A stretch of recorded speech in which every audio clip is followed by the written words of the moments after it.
Ayan, makalat na naman ang aming bahay. Kasi, bago siya pipinturahan, mayroon muna siyang ganyan. So, ito ay sa bahagi ng aming hagdanan.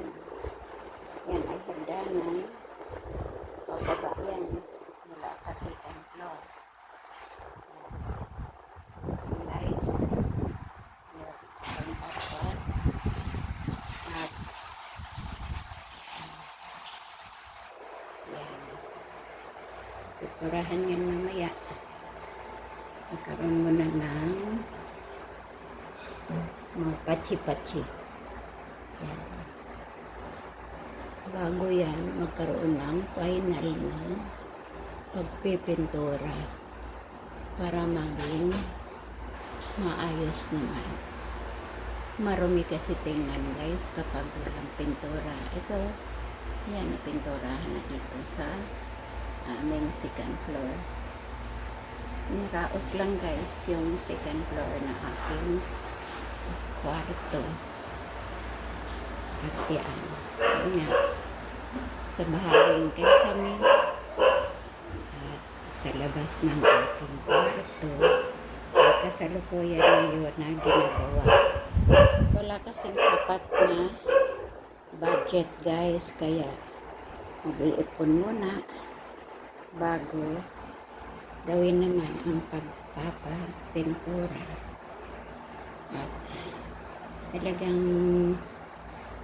tiyagaan lang guys, unti-unti matatapos na yan.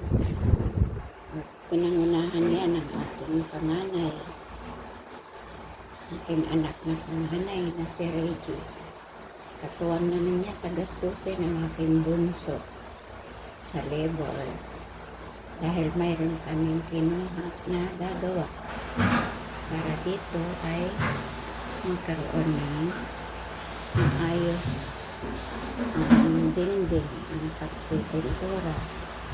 Kaya ganyan siya guys. Ganyan ang aming kasalukuyan ang ginagawa.